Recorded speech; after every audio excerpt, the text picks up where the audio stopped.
a new Division One men's tennis ranking has come out, and this is like the last one before the NCAAs really begin. But I'm not going to go over it on May 1st. By the way, I'm going to just wait till after the whole season is over and all this, and I'll do more of a results based for the very last one. By the way, so this is another set of computer rankings here.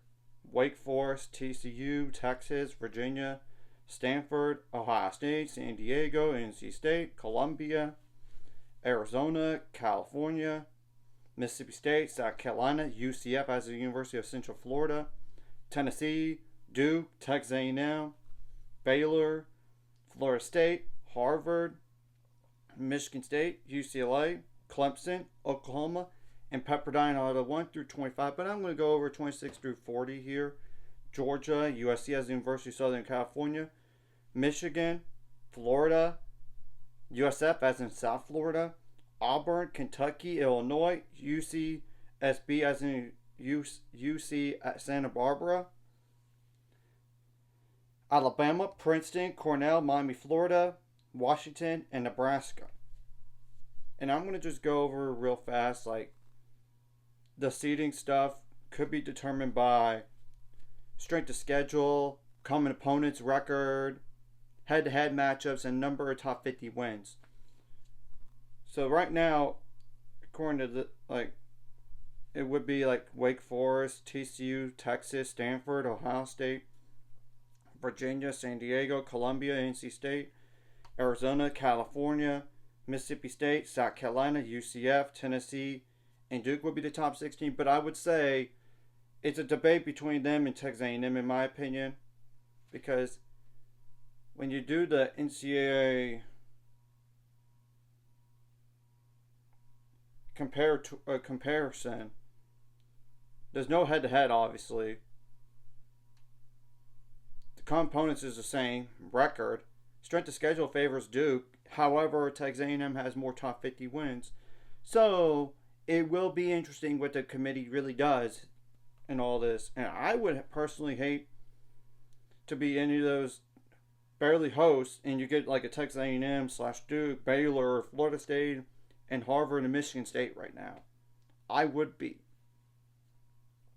And the cut line right now is 46 teams, but this is including Vanderbilt, who's sub 500, and not going to even make the NCAAs.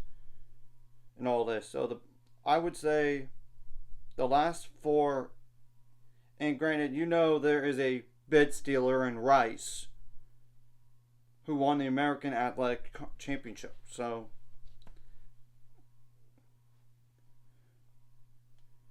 right now, like the last four in, it would be like Penn,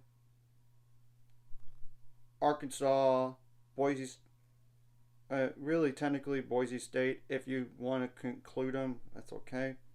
Penn, Arkansas, Boise State, and Nebraska. But if you don't want to include Boise State, you got to go Arizona State. And if Boise State doesn't win their conference tournament, they're in trouble. And we know it's potentially in trouble because you never know. They could drop so far to be out of the whole cut line. And we know the Ivy League does not have a conference tournament, but there's still some others going on. Going to start soon. The next four byes would be like one of Arizona State and Washington first of all. Then there's Miami, Florida, Cornell, Princeton, and UCSB, which that's if they don't win the conference tournament, I don't know if they're going to even make it, but if it's not them, it's Kentucky. So you get the whole picture about that. Now, the first four out would be like Oregon, UC Irvine, Georgia Tech, and Memphis.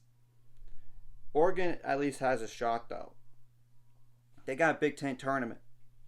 They have to win a match or two, and they're definitely in.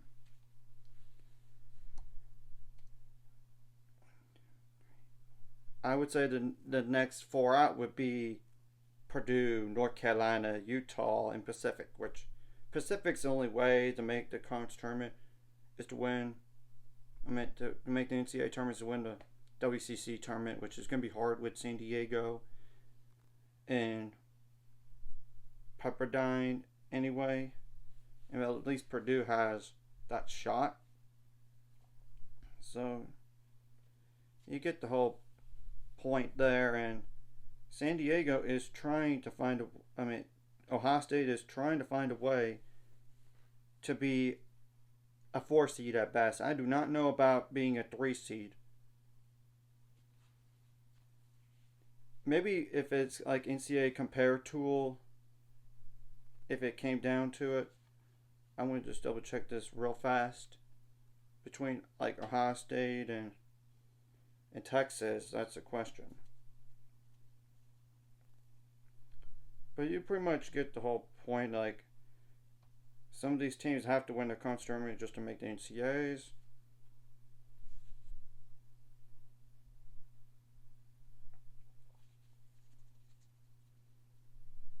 And definitely Baylor's not going to host.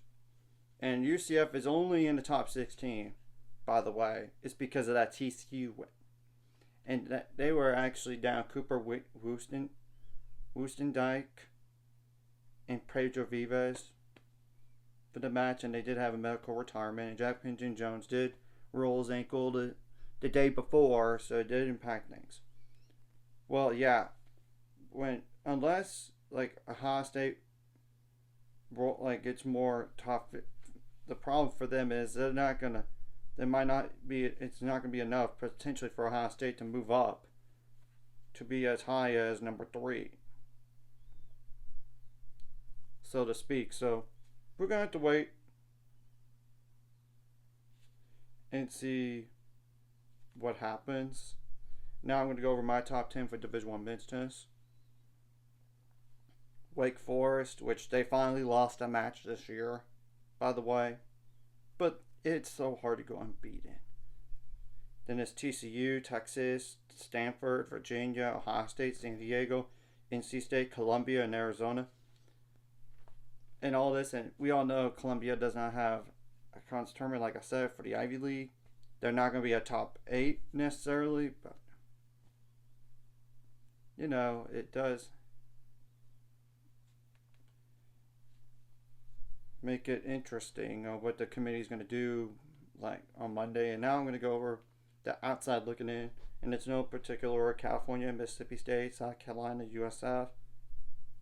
UCF, not USF. UCF, Tennessee, Duke, and Texas A&M. I'm leaving Baylor out for now until maybe if they do go to the Sweet 16, they definitely would deserve to be a top 16 in my opinion. If they even do that, they go to the Sweet 16 this year.